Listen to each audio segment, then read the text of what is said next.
Mais que s'est-il donc passé au lendemain du coup d'État? L'imam Badr, après avoir succédé à son père, l'imam Ahmed, ne devait rester sur le trône qu'une semaine, à l'issue de laquelle il était renversé.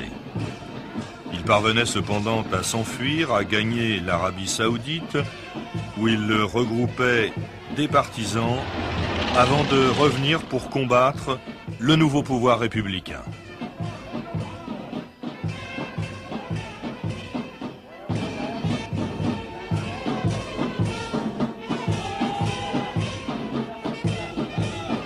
C'était alors le début d'une longue guerre civile qui devait se poursuivre pendant plus de 7 ans.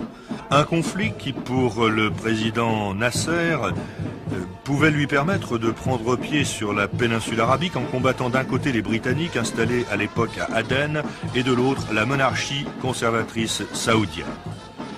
Mais c'était oublier un peu rapidement le peuple yéménite qui fut bientôt très loin d'être convaincu de la pureté des intentions de ses alliés et qui vit finalement royalistes et républicains s'entendre pour provoquer le départ du corps expéditionnaire égyptien. Et au terme de cette longue guérilla qui se termina en 1970, le monde assista à l'avènement d'un gouvernement républicain qui admettait en son sein les anciens monarchistes. Et en réalité, seul le souverain, l'imam, faisait réellement les frais de cette lutte dont les poussées et les revers, il faut bien le dire, étaient dus beaucoup plus à des considérations financières que politiques.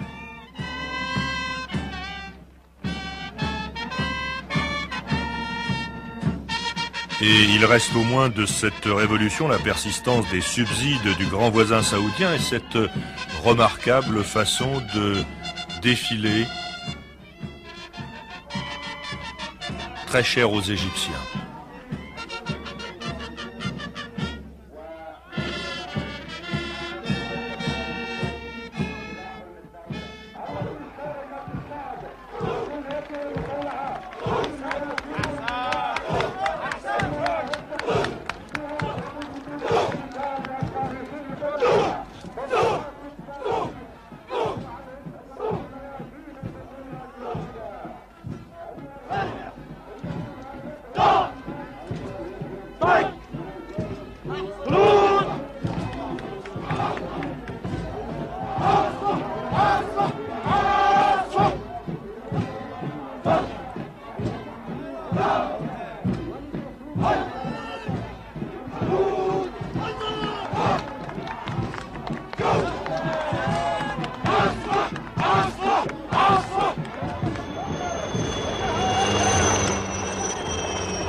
Révolution, chars, canons, purges, prison, le désordre des uns allait devenir l'ordre des autres.